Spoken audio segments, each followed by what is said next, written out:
반갑습니다. 나상무입니다. 오늘도 11강에 이어서 서류 전형에 대한 가이드를 좀 드리고 싶습니다. 기업들 평균적인 그 서류 전형 가이드가 아니고요. 삼성에 좀 포커스를 맞춰보려고 합니다. 신입 구직자들은 평균 7.19세 지원에 1.8에 서류 합격했는데요. 구직자 3명 가운데 1명은 지원한 모든 기업의 서류 전형에서 탈락했습니다. 이력서에서 가장 중요하게 평가하는 것은 바로 인턴 등 직무 경험이었고 자기소개서에서도 직무 관련 경험을 가장 중요한 평가 요소로 꼽았다고 합니다.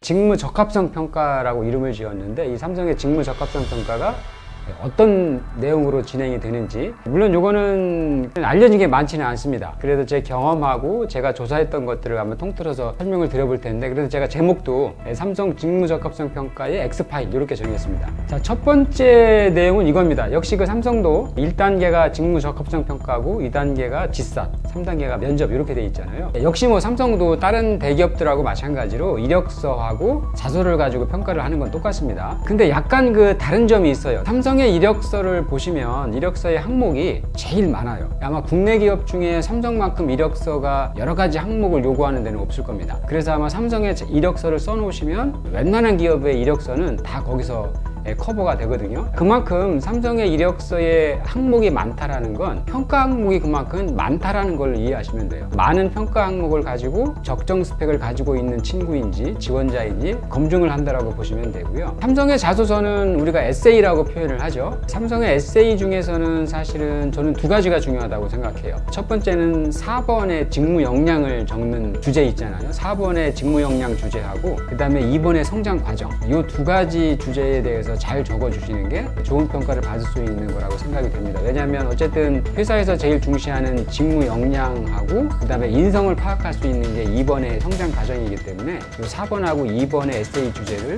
잘 준비하시면 도움이 많이 됩니다. 삼성이 그 직무 적합성 평가를 어떻게 할까, 그거에 대한 근거를 한번 찾아볼 텐데, 지금 제가 보여드리는 요 신문 기사에 나왔던 요 표가 뭐냐면 2014년에 나왔던 표입니다. 삼성이 사트 체제에서 지사트 체제로 바꾸는 단계였어요. 이때 뭐냐면 스크리닝 절차라는 게 생기죠. 예를 들면 삼성 같으면 그 전까지는 2014년까지는 일단 서류 접수를 하면 기초적인 자격이 되면, 그러니까 학점이 3.0 이상 그리고 영어가 기준 등급이 되면 모든 친구들한테 지삿을 볼 수 있는 기회를 줬거든요. 근데 이제 2015년부터 이 스크리닝 절차가 생기죠. 그러니까 서류 적합성 평가를 통해서 통과한 친구들한테만 지삿 기회를 주게 바뀐 거거든요. 요게 그 바뀔 때 삼성이 언론에 공표했던 내용입니다. 스크리닝 절차를 어떻게 하겠다라는 게 나와요. 자, 일단 두 개로 나눴죠. 영업이나 경영 지원 같은 경우는 직무 에세이를 가지고 하겠다. 그러니까 자소서에 쓴 내용을 가장 중시해서 보겠다라는 거죠. 그걸 통해서 리더십이 있는지, 팀워크가 원활한 친구인지, 사교성, 그러니까 대인관계가 좋은 친구인지 이것들을 판단을 하겠다라는 거였고요. 그 다음에 연구개발이나 기술 쪽은 적합성 평가를 하는데 세 가지를 강조했어요. 하나는 전공 이수 비율,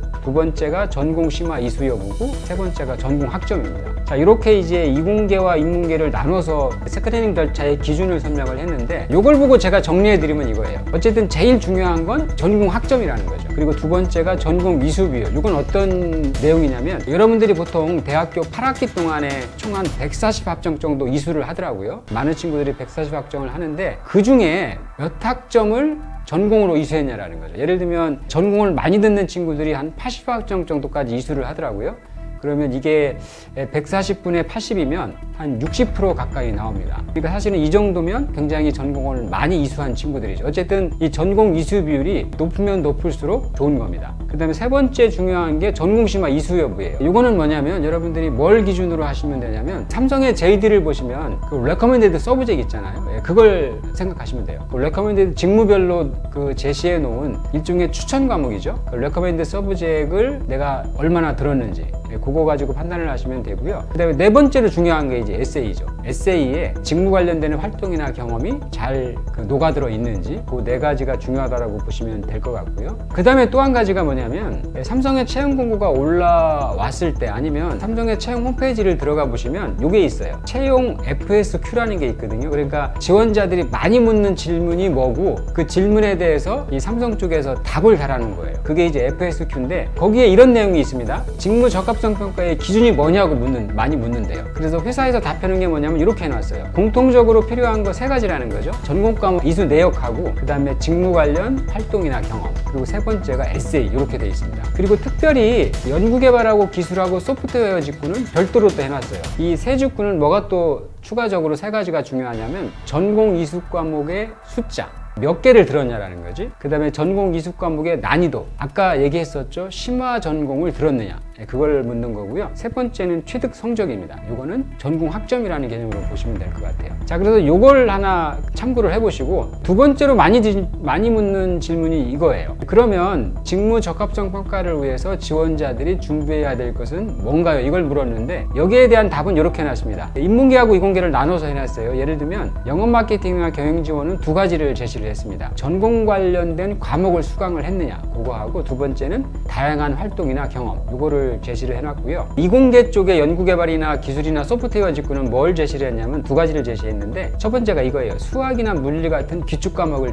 이수를 했는지, 그리고 2번째가 전공 과목을 심화 과정까지 깊이 있게 공부했는지 그 여부를 본다라는 거죠. 이게 여러 번 나왔죠. 오늘 제가 설명하는 과정에서 심화 전공을 들었는지 그걸 보는 거죠. 자, 그래서 이것도 한번 참고를 해볼게요. 그 다음에 뭘 또 참고해 보냐면, 제가 그 삼성의 이력서는 항목이 많다라 그랬잖아요. 삼성의 이력서는 모든 항목이 점수화 된다라고 보시면 돼요. 그래도 제가 이력서의 항목하고 삼성이 여러분한테 제시해준 JD를 한번 연결을 시켜볼게요. 예를 들면 이런 거죠. 이력서에 나와 있는 최종 학력이나 그 전공에 대한 세부적으로 입력하는 내용들은 JD에 recommended subject하고 연관이 된다라고 보시면 돼요. 그렇게 해서 연관이 돼서 평가가 되는 거고요. 경력사항에서 경력하고 대내 활동은 requirement에 해당이 될 수도 있고 아니면 플러스에 해당이 될 수도 있는 거죠. 그리고 영어를 비롯한 외국어 자격은 이거는 이제 플러스에 주로 해당이 되겠죠. JD에. 그 다음에 직무 관련 자격하고 직무 관련 수상이 있으면 이거는 requirement에 해당이 될 수도 있고 플러스에 해당이 될 수도 있습니다. 그래서 어쨌든 이력서에 있는 항목들을 잘 정리해서 적어주시는 거 하고, 또 JD에 나와 있는 내용을 바탕으로 해서 자소서를 에세이를 잘 적어주시는 거, 이게 사실은 서류 전형을 삼성의 직무 적합성 평가를 통과하는 가장 중요한 기준이 되고요. 어쨌든 이런 거를 가지고 판단을 해보시면 될 것 같아요. 자, 그래서 종합적으로 삼성의 직무 적합성 평가의 기준을 제가 정리를 해봤습니다. 일단 이공계든 인문계든 공통되는 기준은 이거예요. 대학교하고 대학원에 대한 거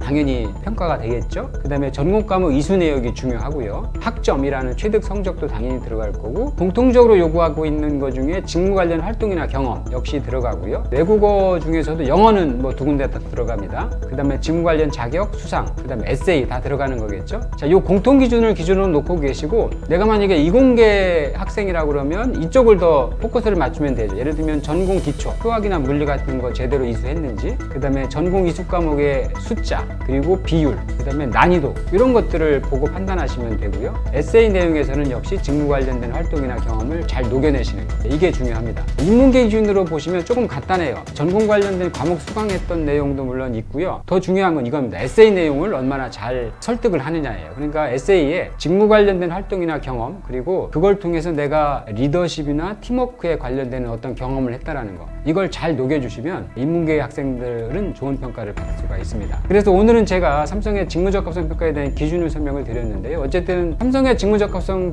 평가를 보고 느낀 건 이거예요. 어쨌든 삼성은 전공 공부를 열심히 해주는 게 제일 좋은 방법인 거예요. 전공을 열심히 공부하시고 틈틈이 직무 관련되는 활동이나 경험을 해주시는 거, 그 2가지를 잘 해주시면 삼성의 직무적합성 평가는 누구든지 충분히 학교에 상관없이 충분히 도전할 수 있고요. 통과할 수 있는 가능성이 크게 된다, 이렇게 생각하시면 될 것 같습니다. 예, 그래서 오늘은 여러분이 가장 많이 지원하는 삼성을 기준으로 설명을 드렸는데요. 평가 기준이 여러분들이 대학 생활을 좀 알차게 지내시는 데 좀 도움이 됐으면 하는 바람을 가져봅니다. 혹시 내용이 도움이 되신다 그러면 구독하고 좋아요를 부탁드리겠습니다. 감사합니다.